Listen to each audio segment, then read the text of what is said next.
Olá, minhas irmãs, boa noite.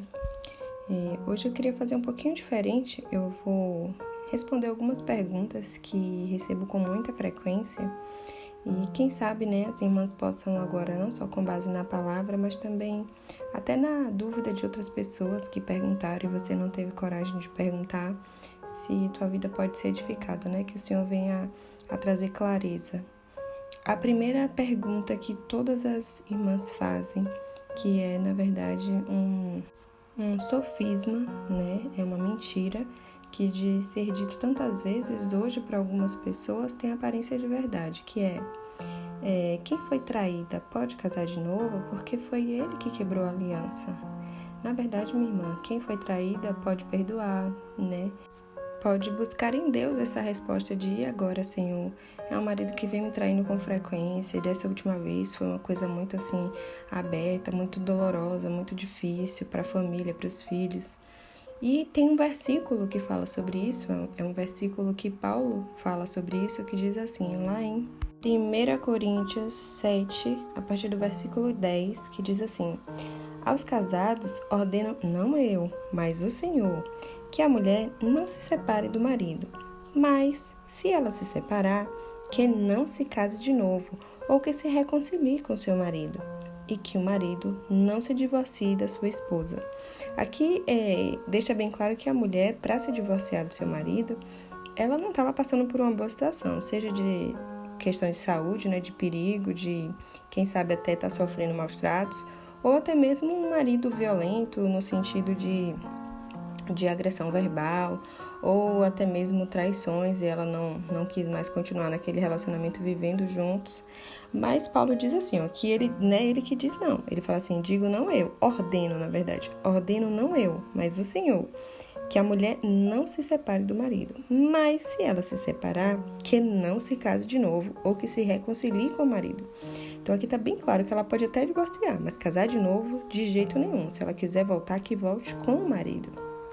E aí nós vamos para a segunda pergunta, que é: posso orar pela restauração do meu casamento? Posso orar pelo meu marido, por ter a minha família de volta? Com certeza, minha irmã, Você e seu marido são um, até que a morte separe. E você deve sim orar para que seu marido seja restaurado, que tenha um encontro verdadeiro com o Senhor, que haja arrependimento, que ele seja transformado. Mas o problema de muitas irmãs é que elas só focam nisso. A oração, o desespero, tudo, a vida, o dia a dia só se resume em orar a Deus para o marido voltar. E aí que está o erro. A questão aqui é a idolatria, Porque tem gente que vai idolatrar o próprio casamento, vai idolatrar o marido, vai idolatrar os filhos, Vai colocar eles no lugar de Deus. E aí é o problema, porque Deus não tem problema com questionamentos, com dúvidas, Ele sempre se revela, mas com incredulidade é o oposto da fé.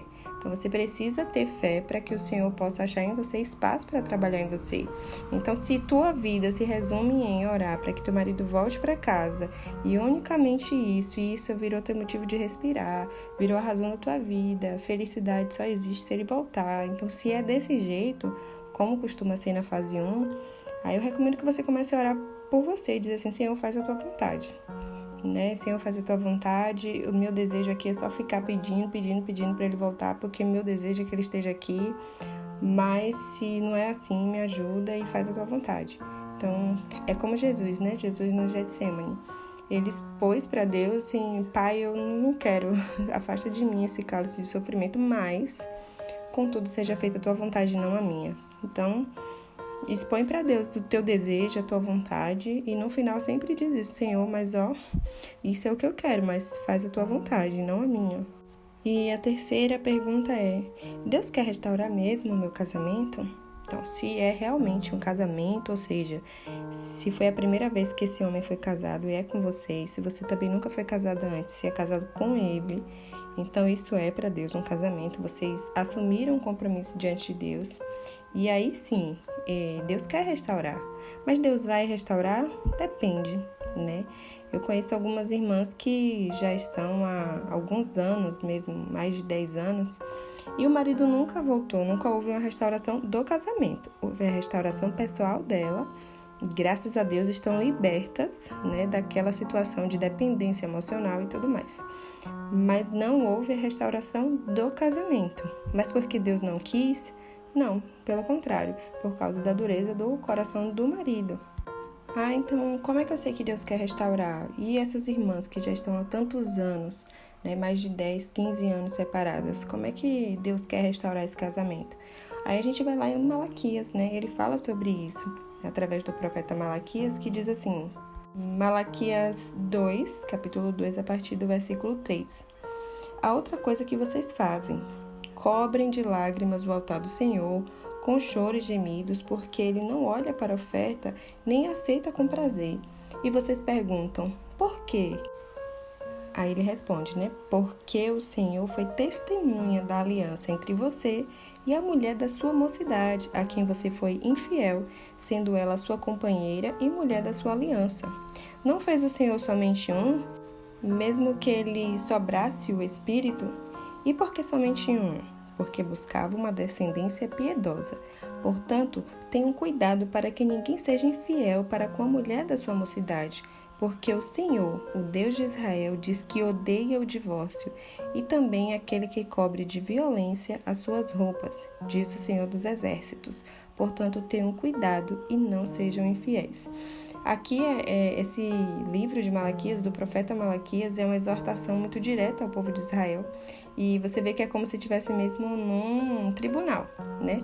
Ele faz a pergunta, que geralmente são as perguntas que aquelas pessoas estão fazendo a Deus, e ele vem com a resposta de Deus, né? Então, quando ele diz assim, vocês estão aqui chorando no altar do Senhor e com gemidos e cobrem o altar do Senhor de lágrimas, e ele não aceita a oferta de vocês, e vocês perguntam, por quê? E aí o Senhor responde, porque vocês foram infiéis com a mulher lá da sua mocidade. Então, assim, olha o motivo de Deus não estar ouvindo a oração deles. E aí isso aqui se confirma, Malaquias é o último capítulo do Velho Testamento, logo depois começa Mateus. Agora a gente vai lá em 1 Pedro ver o que é que ele fala sobre isso aqui, né? Sobre essa questão do marido que vai embora, se divorcia e é infiel à sua mulher. Em 1 Pedro, no capítulo 3, vou lá para o finalzinho, lá no capítulo 7, que diz assim, maridos, vocês igualmente vivam a vida comum do lar com discernimento, dando honra à esposa por ser a parte mais frágil e por ser co-herdeira da mesma graça da vida. Agindo assim, as orações de vocês não serão interrompidas. Então aqui é a mesma coisa. Por que a oração dos maridos estavam sendo interrompidas? Porque eles não estavam honrando a mulher, estavam sendo infiéis. Então, por mais que estejam há alguns anos separados, o Senhor não vê como bênção, o Senhor não ouve as orações e as lágrimas, né? Ele é um Deus misericordioso, mas ele também é fiel. Então, precisa se consertar diante de Deus, precisa se arrepender, confessar e deixar o pecado. Para o marido que foi embora, que fez, né, isso com a esposa, precisa da mesma coisa, precisa de arrependimento, e é o Espírito Santo quem faz isso.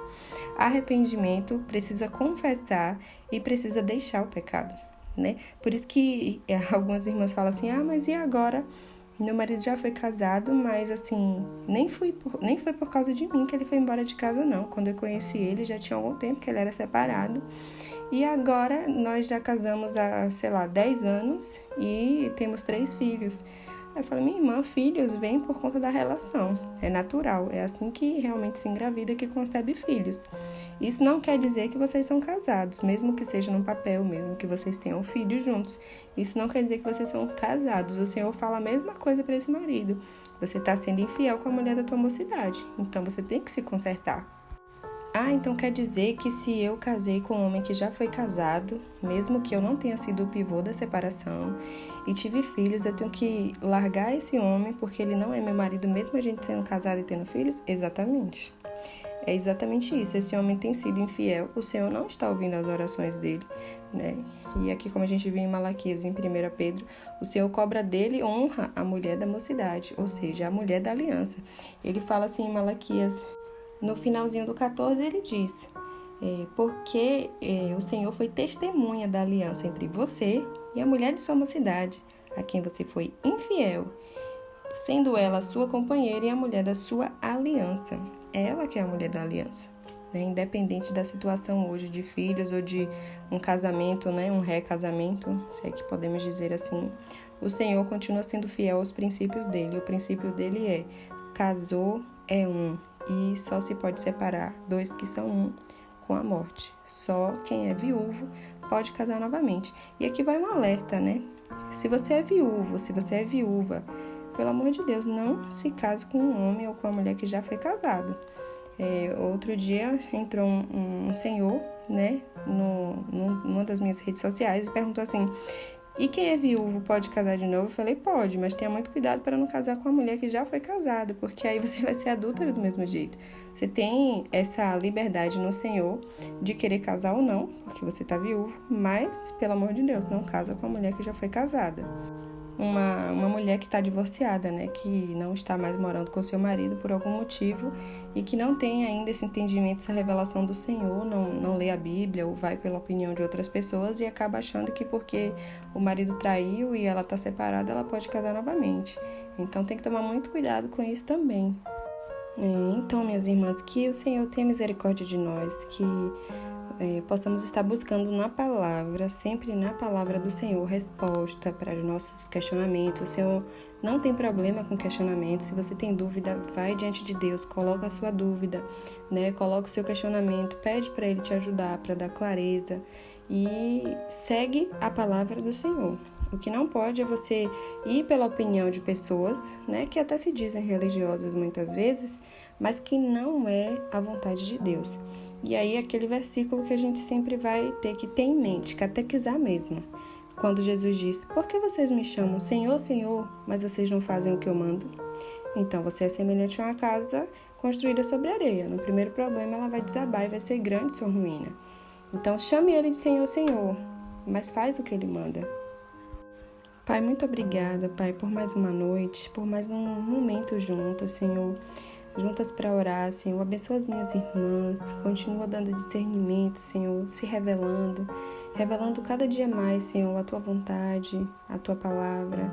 Que o Teu Espírito Santo nos traga sempre essa clareza daquilo que o Senhor quer e não das coisas desse século, da opinião das pessoas, mas que a gente possa fazer, Pai, aquilo que o Senhor quer, do Teu jeito, porque Teu é o reino e como Rei nós somos Seus servos e que possamos ser bons servos, servos bons e fiéis até o fim, Senhor, cumprindo a Tua vontade, não a nossa. Pai, em nome de Jesus, alcança as minhas irmãs que estão com dúvida nesse momento ainda sobre essa questão do casamento, do divórcio, da traição, do adultério. Pai, em nome de Jesus, se revela através do Teu Espírito Santo para que não haja dúvida, Senhor, para que não haja espaços, para que outras pessoas venham a colocar, Senhor, mentiras, Senhor, para que não haja espaço para que essas irmãs, Senhor, se deixem levar pelos seus próprios desejos, pelas suas próprias vontades. Pai, em nome de Jesus, nos capacita, Senhor, a viver essas coisas, Senhor, a viver sempre em espírito e em verdade, Senhor. Pai, nós Te pedimos por todos esses irmãos, Senhor, que não têm esse entendimento e que estão num relacionamento, Senhor, de adultério, que o Senhor não vê, Senhor, como um casamento nem como família, no sentido de estarem juntos, porque existe um casamento anterior, Senhor, que deve ser honrado, respeitado. Pai, em nome de Jesus, alcança os meus irmãos com a Tua verdade, com a Tua palavra, que é viva e eficaz, Senhor. Só a Tua palavra pode fazer essa divisão da alma e do espírito, Pai. Então, Pai, que em nome de Jesus, minhas irmãs não vivam pelo que sentem, pelo que elas desejam, pelo que as outras pessoas dizem. Que o Senhor possa, sim, Senhor, ir de encontro a todas essas mentiras, Senhor, para que o Teu nome seja glorificado através da vida das minhas irmãs e que se cumpra, Senhor, nelas a Tua palavra que diz que o Senhor quer uma família de muitos filhos que se parecem com Jesus. Esse é o Teu propósito eterno, que é para todos nós. Imitarmos a Jesus, nosso alvo é ser semelhante a Jesus. Que minhas irmãs possam viver essa verdade em amor, com paz, Senhor, desfrutando da Tua graça todos os dias. Pai, em nome de Jesus, alcança as minhas irmãs que têm pouco tempo, Senhor, que entraram em toda essa situação de deserto, não entendem muito bem, ainda estão muito desesperadas. Pai, em nome de Jesus, se revela para elas nesse momento, Senhor, que o choro, Senhor, que as orações, que o Senhor possa, através do Teu Espírito Santo, Senhor, se compadecer das minhas irmãs nesse momento. Tua palavra diz que o Espírito intercede por nós com gemidos inexprimíveis, que o Teu Espírito Santo, Senhor, leve para Ti tudo aquilo, Senhor, que está no nosso coração, Senhor, que Ele leve com gemidos inexprimíveis mesmo a dor, a humilhação, a situação das minhas irmãs, que o Senhor possa trazer a paz que excede todo o entendimento, alívio para a alma, Senhor, restaura o sono, Pai, dá uma noite de sono restauradora para as minhas irmãs, Pai, em nome de Jesus, que amanhã, um novo dia, Pai, elas possam acordar, Senhor, na alegria de Te conhecer, na alegria de viver experiências contigo, Pai, nesse deserto, que o dia possa ser abençoado, Senhor, no sentido de estarem em paz, mesmo em meio a toda essa guerra que está acontecendo aqui fora. Pai, em nome de Jesus, faz isso por misericórdia. Amém.